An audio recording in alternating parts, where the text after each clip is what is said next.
Olá a todos, eu sou Leonardo Cansado Monteiro Savassi, sou docente das Universidades Federais de Ouro Preto de Minas Gerais e estou incumbido de falar um pouco para vocês sobre a atenção domiciliar de nível 1, como implantar a atenção domiciliar de nível 1, ou seja, como implantar a atenção domiciliar na atenção básica. Antes de mais nada, é importante a gente fazer um pequeno resgate de como que nós chegamos até aqui e como que a atenção domiciliar de nível 1 ela foi considerada o sinônimo de uma atenção domiciliar praticada pelas equipes de atenção básica.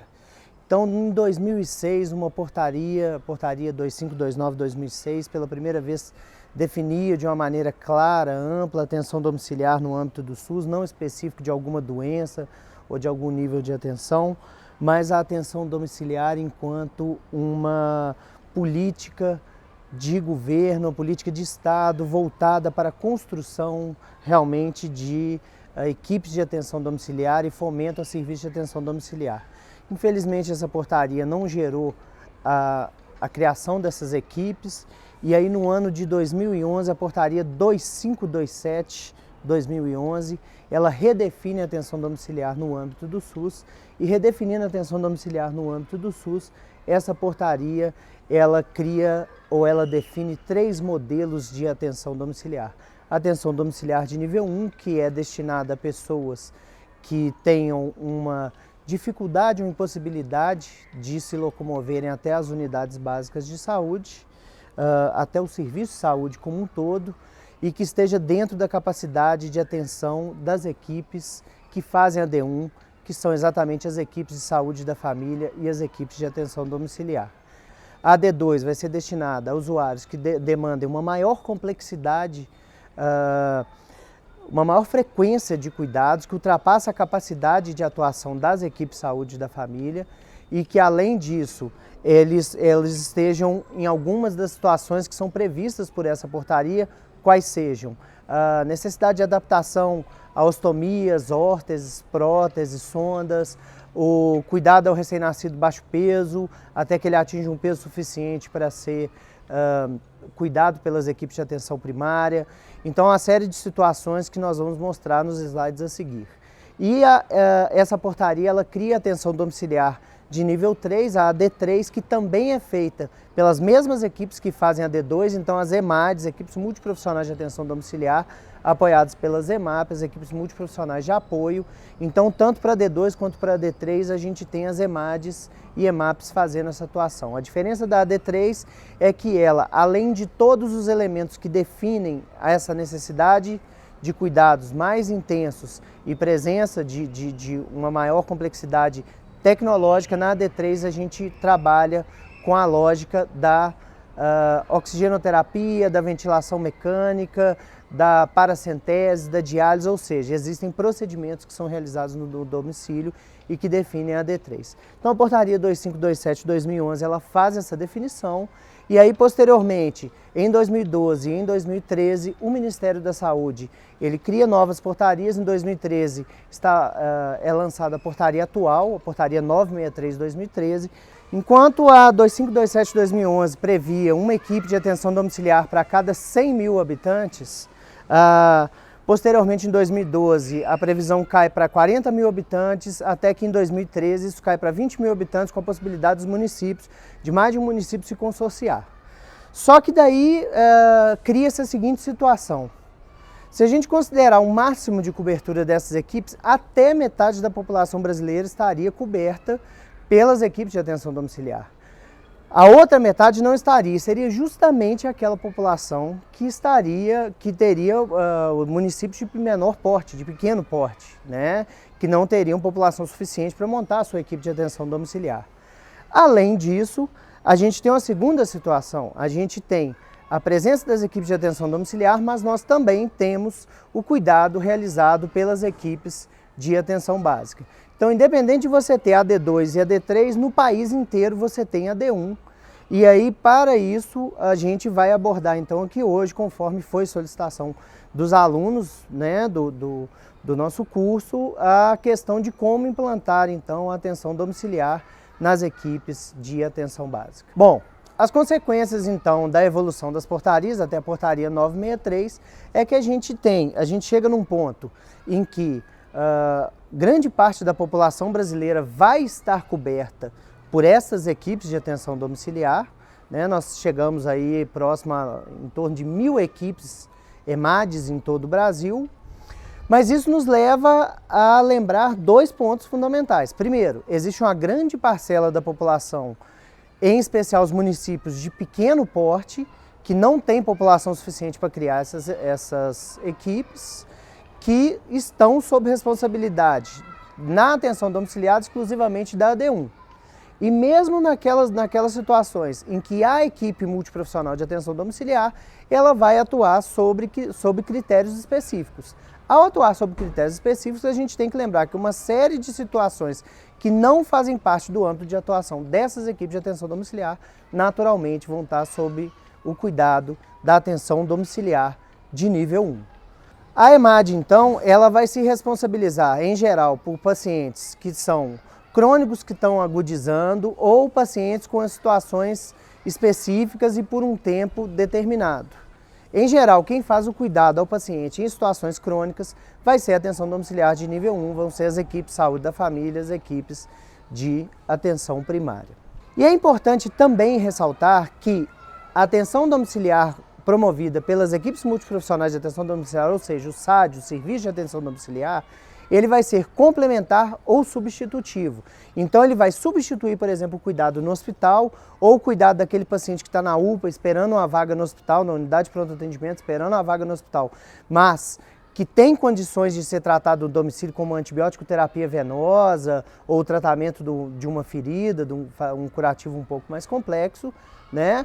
Mas ela é complementar ao trabalho da atenção básica, ele é complementar então ao trabalho das equipes de atenção básica, das equipes de saúde da família. Ela não vem para substituir o cuidado da atenção básica e exatamente por isso que a gente ressalta que a atenção domiciliar de nível 1 é o primeiro nível desse processo de cuidado em espiral e que em uma série de situações a atenção básica ou será a única alternativa ou será a melhor alternativa para o cuidado a essas pessoas. Então vamos abordar um pouco essa lógica de como planejar a atenção domiciliar de nível 1, como planejar o cuidado no domicílio por profissionais das equipes de atenção básica e saúde da família.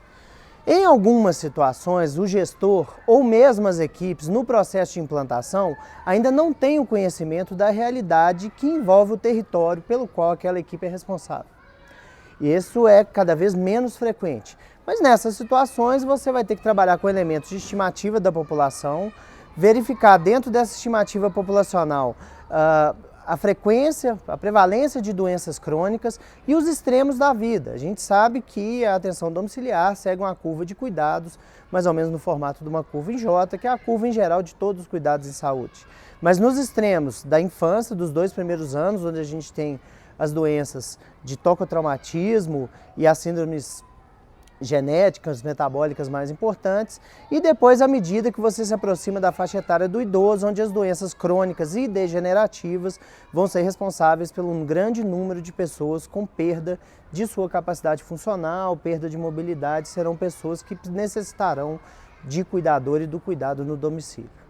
Mas enfim, essa não é a realidade da maioria dos lugares. Na maioria dos lugares, o que você tem? Você tem equipes de atenção primária, sejam elas as equipes de atenção básica ou de saúde da família, que já conhecem a sua população, já sabem quem está no território, já cadastraram os usuários que estão sob sua responsabilidade, seja pela antiga ficha do SIAB, seja pelo ESUS. Então, todos os elementos necessários para o planejamento estão dados. Esses elementos, então, eles podem ser usados pela equipe para fazer um planejamento que envolve, em primeiro lugar, a carga, a demanda assistencial que essa população vai exigir em termos de cuidado no domicílio, e, por outro lado, qual que é o cardápio de oferta, qual que é a capacidade que essas pessoas, que essa equipe vai ter de suprir essa demanda. Para isso, a gente abre mão de uma série de ferramentas, de instrumentos, de escalas que vão estratificar as necessidades, seja através da vulnerabilidade ou do risco familiar, seja através da vulnerabilidade ou do risco individual. Então nós lançamos mão dessas escalas para que a gente consiga organizar melhor o cuidado e poder planejar o cuidado domiciliar na atenção domiciliar de nível 1. Então nós vamos apresentar algumas dessas escalas, não é? E uma delas são critérios para exemplo, na atenção domiciliar de nível 1, baseados no risco individual, voltados para o idoso. Essa escala está presente nos cadernos do Melhor em Casa, né? E ela traz alguns elementos que te permitem estratificar as necessidades de cuidado domiciliar na pessoa idosa. Essa é uma escala que vocês vão ver aí nas telas, que ela representa a fusão de uma lógica de classificação do risco baseada na escala do Hospital da Aeronáutica dos Afonsos e baseada nas sentinelas de risco do caderno de saúde da pessoa idosa. Então, o que foi feito? Foi feita uma avaliação, né, de algumas sentinelas que representam elementos fundamentais da avaliação das doenças, da funcionalidade, das necessidades de saúde do idoso. Então, por exemplo, a avaliação das atividades de vida diária básica, das atividades de vida diária instrumentais, o mini exame do estado mental, o score de Framingham, que é um score que avalia o risco cardiovascular, a presença de incontinência urinária, a avaliação do humor, a funcionalidade familiar.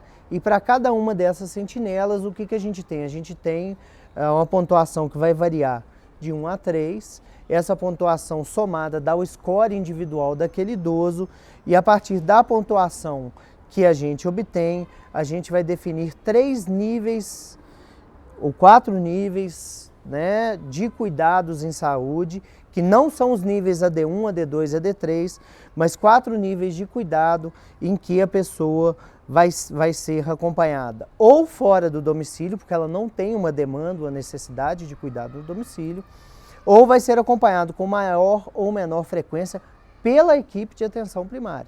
Então a lógica é que, a partir da pontuação, você tenha níveis diferentes, você tenha pontos de corte diferentes que definam um cuidado que pode ser de semestral a bimestral ou até mesmo mensal por parte dos diferentes membros da equipe, como nós estamos vendo aí na tela. Então, um nível de pontuação que vai variar de 4 a 6 demandará uma visita da enfermeira, que vai ser trimestral, e uma visita semestral do profissional médico. Uma pontuação que vai variar de 7 a 18 vai nos dar uma visita bimestral do enfermeiro, visita quadrimestral do médico, mais os atendimentos nos casos de intercorrência, atendimento do técnico de enfermagem ou enfermeiro e, obviamente, que em todos os casos a visita mensal do ACS ela continua sendo necessária.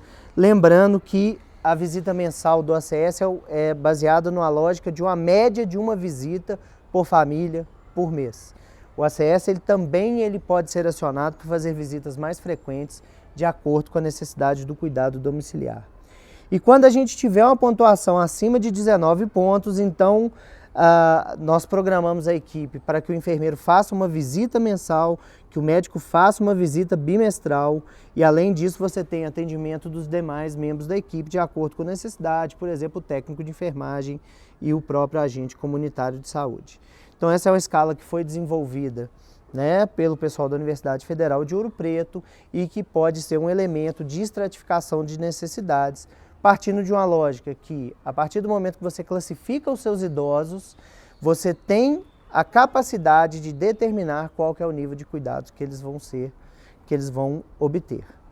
Além disso, existem, né, a escala de classificação da vulnerabilidade familiar. Essa é uma escala que foi desenvolvida a partir de uma equipe de atenção primária do município de Contagem. É uma escala que tem uma série de indicadores de vulnerabilidade, tanto clínicos quanto familiares.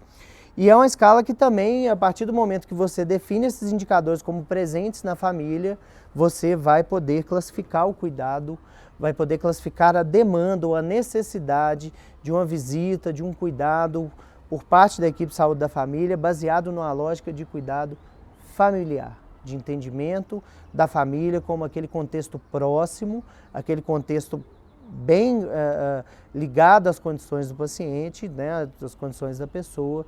Então a família, como essa unidade de cuidado, de saúde e adoecimento, essa família vai ser responsável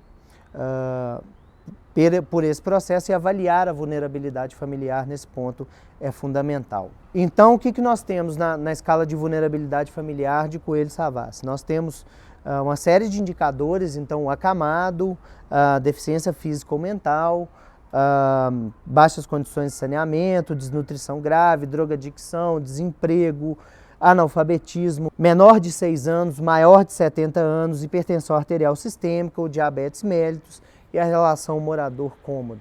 A partir desses indicadores, nós temos uma pontuação específica para cada um deles, como vocês estão vendo aí na tela, e aí a pontuação de cada indivíduo somada leva a uma pontuação familiar, cujo score classifica o nível de vulnerabilidade familiar e, portanto, a indicação da visita da equipe de saúde da família para avaliar aquela família. Então essa escala de vulnerabilidade familiar, ela já se provou uma escala muito útil, ela tem sido usada ao longo de uma década pelas equipes de saúde da família, e ela já demonstrou uma série de situações em que ela é extremamente útil para essa lógica do planejamento, para a gente priorizar famílias vulneráveis, inclusive no processo de cuidado no domicílio. Então, por exemplo, a escala ela já demonstrou que há um risco 2 vezes maior de doença cárie naquelas famílias que têm uma classificação de vulnerabilidade maior, ela ajuda a sistematizar os processos de enfermagem, ela ajuda o setor educação, por exemplo, a priorizar famílias no processo de abordagem, né, das famílias de maior vulnerabilidade para o cuidado das crianças que estão na escola. Ela tem sido usada também como instrumento de ensino na graduação. Existe uma série de indicadores que a gente pode trazer, uma série de artigos publicados que demonstram realmente a qualidade dessa escala nesse processo. Então a lógica dessas escalas é realmente permitir que se estratifique, né, o risco, a vulnerabilidade das pessoas, seja sob o ponto de vista clínico ou sob o ponto de vista familiar, para que com isso, uma vez classificadas, a gente possa priorizar algumas das famílias como de maior visitas mais frequentes, outras de menos frequentes, alguns pacientes de visitas mais frequentes ou menos frequentes. Mas tudo isso não ocorre se a gente não organizar na prática o processo de trabalho dessas equipes de saúde da família. Como que se deve dar esse processo de trabalho dentro do domicílio? Então nós vamos falar um pouquinho disso agora. O cuidado no domicílio, ele exige habilidades, atitudes, competências muito próprias, né, desses profissionais que fazem esse cuidado. Então, entrar no domicílio é entrar no âmbito mais íntimo do outro. Não se faz de qualquer maneira. Pensando nisso, a Associação Mineira de Medicina de Família criou uma série de 5 critérios que deveriam idealmente ser cumpridos para que se realize uma primeira visita domiciliar e nessa primeira visita domiciliar se estabeleça ou não a possibilidade de se fazer atenção domiciliar. Então, os 5 pontos são esses que vão ser apresentados aí na tela, que são os seguintes. Primeiro, avaliar a resolutividade da visita. A visita vai ser resolutiva? Realmente ir ao domicílio vai resolver o problema daquele indivíduo, daquela família? Uma vez que se compreende que a visita vai ser resolutiva, ela será razoável? Ela é a melhor opção? Ela é a melhor alternativa para resolver aquele problema? Uma vez que ela será resolutiva e será razoável, existirá aderência do usuário, da família, dos cuidadores ao acompanhamento? Em outras palavras, a gente consegue corresponsabilizar essa família pelo cuidado? Não faz sentido a gente estabelecer um cuidado no domicílio em que recomendações, em que projetos terapêuticos serão compartilhados com aquela família, mas aquela família não vai ser capaz de cumpri-lo. uma vez que a visita é resolutiva, ela é razoável, a família aderiu ao processo, autorização do usuário e da família, se possível com termo de consentimento. A gente sabe que isso não é a realidade de um grande número de equipes, mas a Associação Mineira de Medicina de Família, eu concordo com a Associação Mineira, define uma coisa muito importante, que é essa questão da autorização, se possível com termo de consentimento. Seria fundamental para pactuar, estabelecer claramente que estamos nos organizando para esse cuidado no domicílio e que a família tem papel relevante. Por fim, uma vez que os 4 passos foram cumpridos, a gente parte para o 5º passo, que é a análise da infraestrutura domiciliar. Então, avaliar o caso, classificar a complexidade, determinar o plano de cuidado. Então, nesse 5º passo é que aí sim entrariam essas escalas, entrariam esses instrumentos que vão classificar essa complexidade do cuidado e vão estabelecer qual é o nível de cuidado que cada pessoa vai ter em termos de periodicidade, frequência, presença ou não de instrumentos, presença ou não de equipamentos, por fim. É o que vai determinar em última análise, inclusive, se a gente vai manter esse paciente em AD1 ou se ele tem elementos que permitam ou indiquem o cuidado pelas equipes de atenção domiciliar de nível 2 e de nível 3. É importante também falar que a partir do momento que nós estamos falando, que existem situações que precisam ser avaliadas, que todas essas pessoas são candidatas a uma visita ou a um cuidado domiciliar. Em geral, quem são essas pessoas que mais necessitam ou que são os candidatos mais frequentes ao cuidado? Obviamente são aqueles usuários que estão acamados, estão restritos ao domicílio, restritos ao leito de forma temporária ou permanente, Inclusive algumas condições clínicas especiais, por exemplo, o pós-operatório, que é uma condição temporária, a puérpera, os primeiros cuidados ao recém-nascido, até mesmo fototerapia, que é uma situação que a gente pode trabalhar no domicílio, enfim. Usuários com arranjo socioeconômico familiar frágil, Esses são pacientes que são candidatos, são pessoas que são candidatas a visitas para a gente entender melhor a situação, em muitos casos fazer até uma abordagem familiar. Usuários cujos comprometimentos não sejam bem compreendidos e, portanto, essas dificuldades possam ser melhor compreendidas conhecendo o contexto doméstico. E usuários com limitações funcionais subsequentes, cujo déficit esteja causando prejuízo no desempenho das atividades de vida diária. Então, nesses casos, esses aí são os principais candidatos à visita. Mas na atenção primária, como a gente trabalha numa lógica de muita maleabilidade, vocês têm que lembrar que vão existir inúmeras situações que não vão estar previstas por protocolos, que não vão estar fechadas através de critérios, de escalas, de nenhum elemento muito objetivo, mas que numa lógica da grande subjetividade que envolve o cuidado no domicílio, muitas vezes, envolve o cuidado da atenção primária, muitas vezes essa vai ser a única opção para essas pessoas. Encerrando, então, eu quero reforçar a necessidade de se estabelecer um planejamento adequado para o cuidado no domicílio. Nós temos que lembrar que nós somos responsáveis por uma população que vai estar descrita num território e que, enquanto responsáveis por essa população, nós não podemos negar o cuidado. Obviamente, o cuidado no domicílio depende desses elementos que a gente colocou aqui, depende do engajamento da família, depende da autorização, depende do nível de cuidados, depende da complexidade desse cuidado dentro de uma família que tem as suas complexidades próprias, mas também da densidade tecnológica envolvida nesse cuidado no domicílio. Mas uma coisa é muito importante. Enquanto outros serviços podem negar o cuidado por falta de condições, a atenção primária não é capaz de negar esse cuidado, porque ela continua sendo responsável por aquelas pessoas que vivem no território. Então, uma vez que aquele cuidado não é possível, cabe à atenção primária acionar a rede de apoio social, acionar outros elementos, acionar associações não governamentais e, enquanto isso, prover o cuidado da melhor maneira possível, seja na unidade ou seja em outros elementos. É importante ressaltar também que numa série de situações em que há indicação formal de uma atenção domiciliar de nível 2 e de nível 3, mas que não existe essa EMAD, essa EMAP, esse serviço de atenção domiciliar, a atenção primária vai continuar realizando o cuidado. E essa é uma dúvida muito comum. E como que a gente faz isso? A gente mantém, de alguma maneira, uma capacidade de cuidado um pouco maior, e aí isso é uma realidade, né, de localidades remotas, enfim. Mas a gente amplia a nossa capacidade de cuidado por um lado, e quando ela não é possível, aí a atenção domiciliar obviamente não vai substituir, por exemplo, o cuidado hospitalar, o cuidado de um pronto atendimento, o cuidado muitas vezes até em outras instituições que se façam presentes e sejam necessárias.